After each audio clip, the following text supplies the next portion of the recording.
Meera Patel never set an alarm. The orchids did that for her. Every dawn, the greenhouse beside Bonwick College's botanical garden filled with a damp, humming hush, and she felt it in her bones.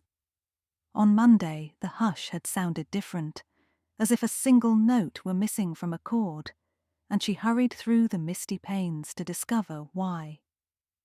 A display case at the far corner, sealed with museum-grade glass, stood open. The hinge screws glittered on the tiles like dropped beads. Inside the case was nothing but a wilted fern they'd used as ground cover. The Paphiopedilum nocturnum var, argent flame, an impossibly rare night-blooming orchid, was gone. Meera's first thought was Julian Harrow. The emeritus professor of botany had nurtured the orchid from seed for 12 years, cooing to it in Latin and brewing elaborate nutrient teas. Stealing argent flame would be like snatching his heartbeat from his chest. She grabbed her phone, intending to call him, when a campus push alert flashed before her eyes. Emergency medical incident. Prof. Julian Harrow, Pisces Building, in hospital, unconscious. The note said unconscious, but by noon rumours had settled on the more frightening word. Coma. 2 tragedies in one morning felt like more than coincidence. Meera, standing in the empty orchid case, clenched her fists until the fern's soil crumbled between her fingers. "I'm going to find you," she whispered, unsure whether she meant the flower or the professor. Campus police taped off the greenhouse while Detective Sergeant Elena Rojas took statements. Rojas wore a brown jacket smart enough for a board meeting and shoes scuffed enough for field work. Meera answered every question: who held keys, who logged temperature charts, but the detective's eyes kept sliding back to the splinter-free latch on the display case. "No forced entry," Rojas murmured. "Inside job." "The lock requires 2 keys," Meera said. "One is mine, the other is kept by the department office." "Professor Harrow had access?" "Borrowed mine whenever he visited. He joked the flower only liked my key." Meera managed a smile. It crumbled faster than the soil had. "What about cameras?" the detective asked. The greenhouse, built in 1921, possessed century-old ironwork but no modern surveillance. "Budget request pending," Meera admitted, cheeks warming. "Convenient for a thief," Rojas replied. "Last, tell me about the orchid's value." Meera lifted her gaze through the mottled glass ceiling, searching for words. "If you're a collector, black market 6 figures. If you're a researcher, priceless. Its nocturnal photosynthetic pathway could rewrite drought-resistant agriculture." She paused. Professor Harrow was weeks away from publishing the genome. Detective Rojas scribbled, nodded, slid the notebook away. "We'll dust for prints." Meera swallowed bitterness. "You won't find any. Whoever did this wore nitrile gloves. Orchid thieves know about oils and spores." Rojas raised a brow as if to say, "You seem to know a lot about this." Then she left to interview a security guard. Visiting hours at St. Claudius Medical Center were grim. Julian Harrow lay in a medical dazzle of tubes and telemetry. His white beard, once smelling of potting mix, now smelled of antiseptic and faint oranges from the ward's cleaning solution. A line of colleagues filed past with stunned faces. Meera waited until they dispersed. She sat, took his inert hand. "Julian," she whispered, "they took Argent Flame. I need you to wake up and tell me what I'm missing." Only the heartbeat monitor replied, softly syncopated like a metronome with stage fright.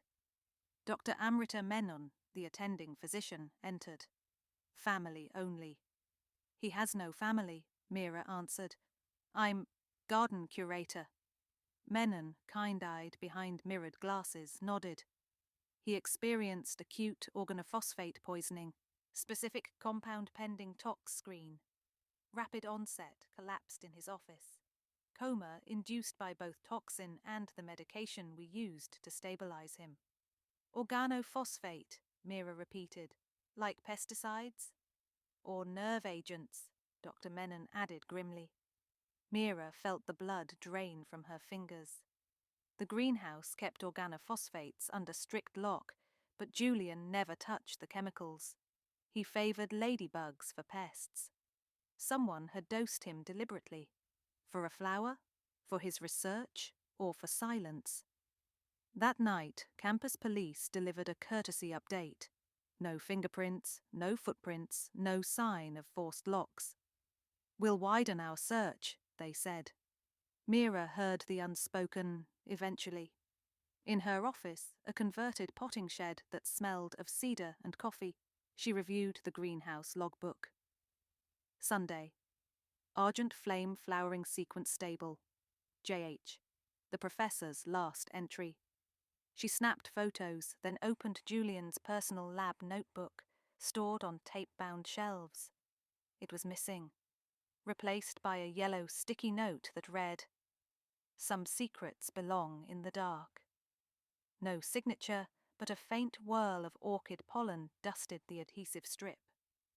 Mira crushed the note in her fist. Whoever had broken in knew exactly where Julian stored his genetic mapping. The missing lab book plus the stolen plant meant someone wanted exclusive rights to a breakthrough. She made a list of suspects. 1. A rival academic. 2. A pharmaceutical or biotech firm. 3. A fanatic collector. 4. A desperate student. Each path pointed through different corridors of Bonwick College. She began with the corridors she knew. Ruby Chen, a senior majoring in plant science, met her at the greenhouse after afternoon classes. Ruby's pink hair contrasted violently with her olive-green pruning smock. "They say Harrow is brain-dead," Ruby whispered.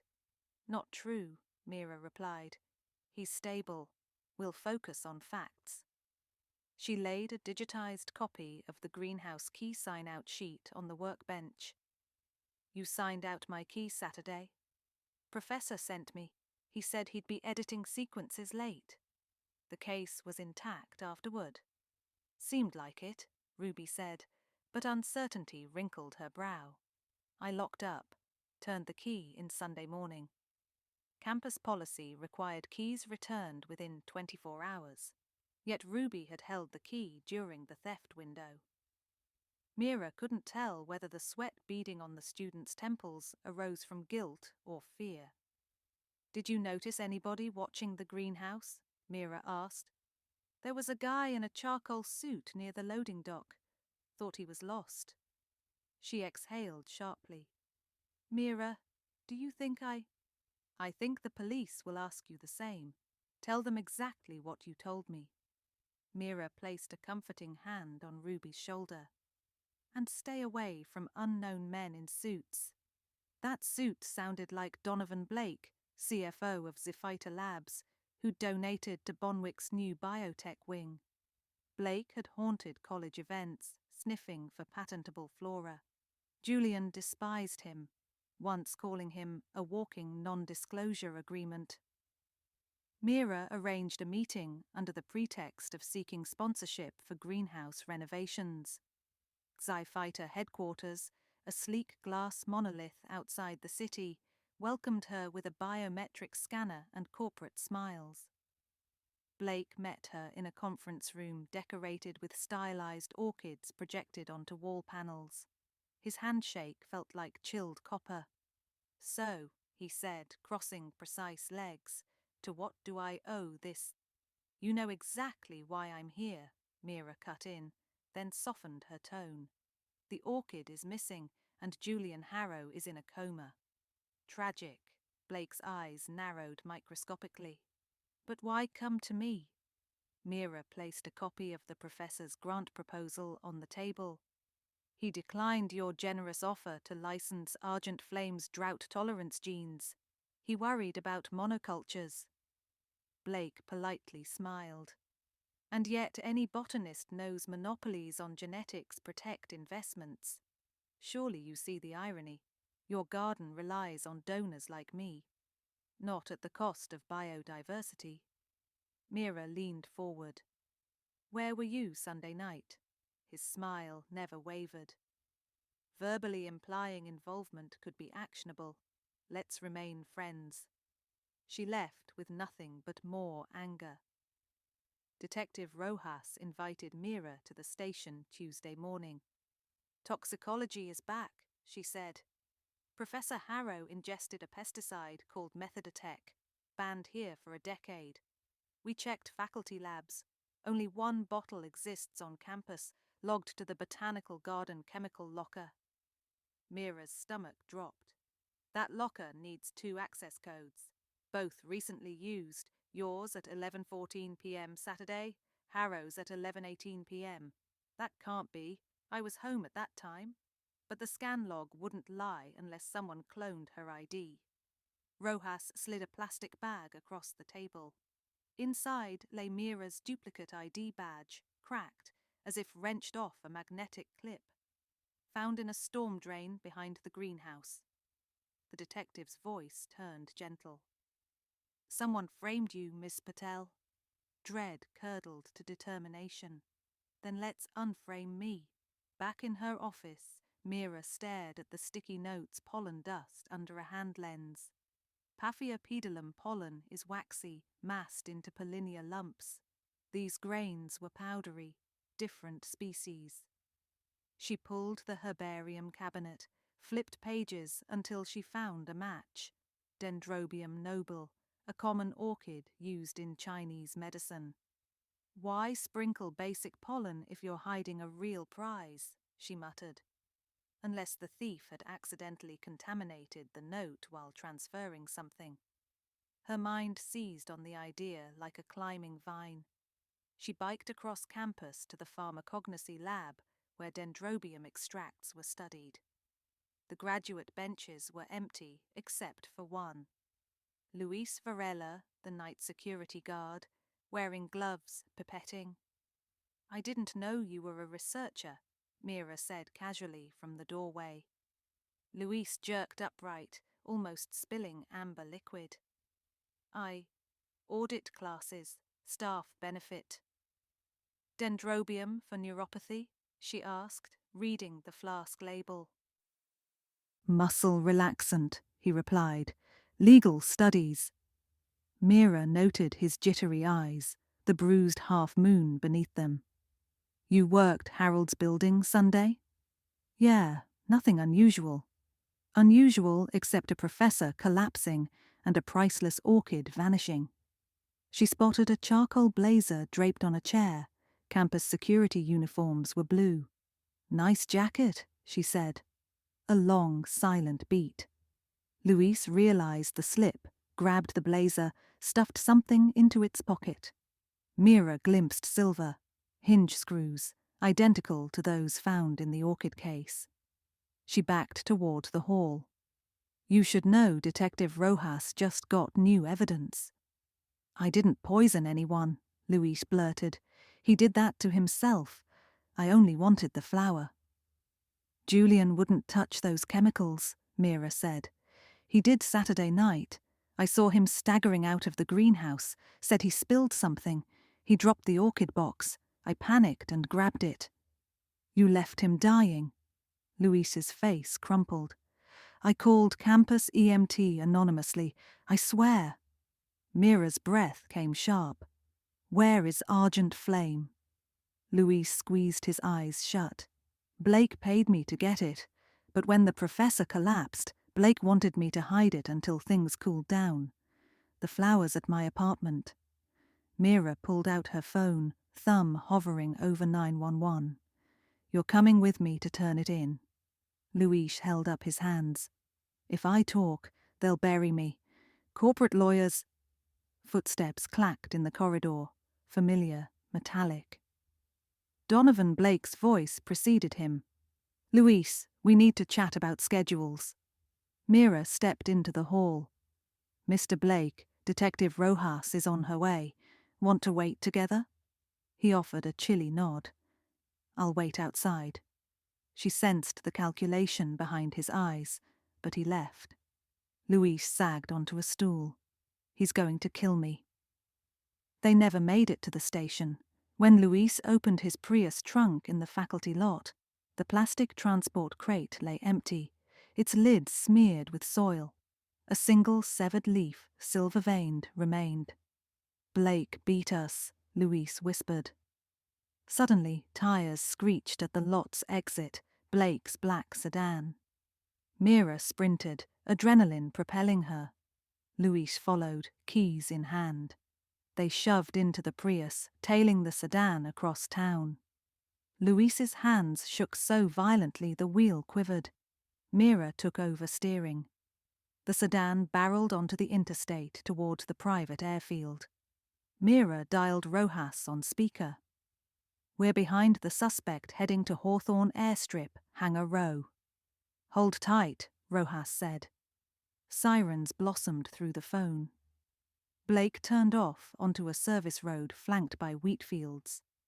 His brake lights flared, the sedan skidded sideways, blocking passage. Mira braked hard. The Prius fishtailed, stopped yards away. Blake emerged, holding a golf club case. Mira stepped out cautiously. "Hand it over," she said. Blake smiled. "Ms. Patel, you don't grasp market forces.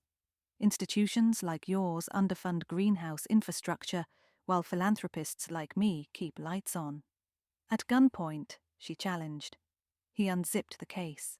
Inside, not clubs, but a portable cryo-vial canister. A single stem of argent flame sat suspended in gel.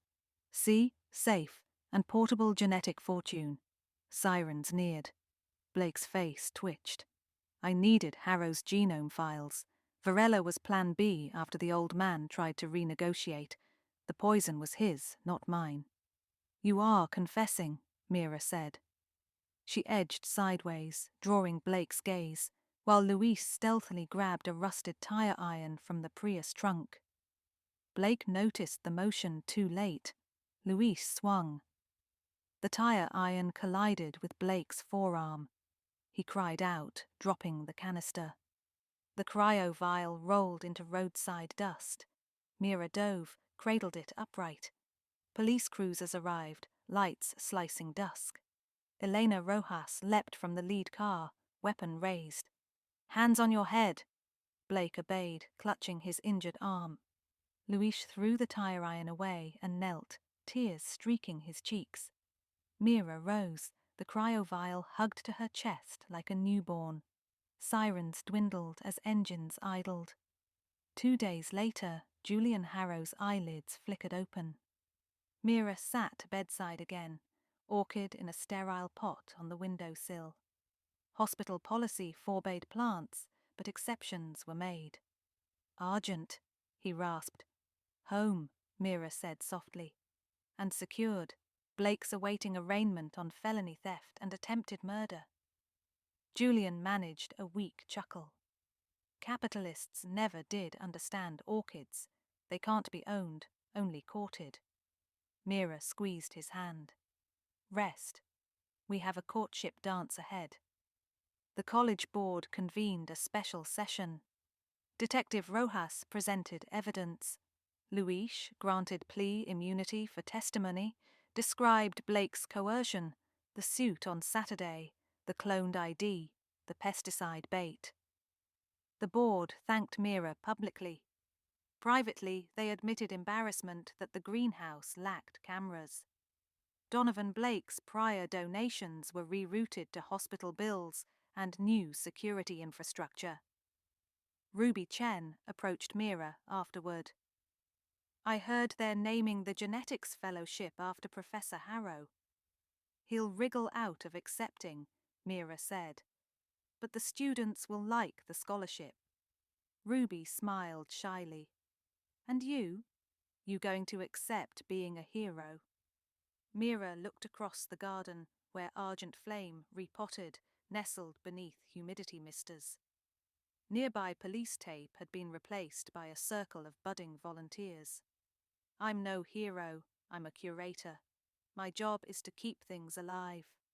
She walked to the orchid. Night was falling, its silver petals unfurled with lunar precision, releasing a faint fragrance like rain on slate. Mira inhaled, felt the note of the missing chord restored in the dawn-bound hush she loved. "What happens now?" Ruby asked beside her. "Now," Mira said, "we let the plant bloom, publish the research openly, and teach everyone who wants to learn. Sunlight is a fine disinfectant." She widened the greenhouse louvers, letting starlight sprinkle the orchid. Somewhere inside the garden's pulsing heart, she heard the chords align again, whole and true. Weeks later, on the day Julian returned home, Mira found a small envelope in her office inbox. Inside lay a single argent petal and a note in shaky handwriting. "Thank you for bringing me back to the light." No signature needed. Mira placed the petal between archival sheets. Some secrets, she reflected, do belong in the dark soil, but not discoveries, not friendships, and certainly not orchids whose bloom might save a thirsting world. She closed the herbarium gently, then turned toward the greenhouse where night bloomers waited for their curator, their guardian, and their relentless dawn.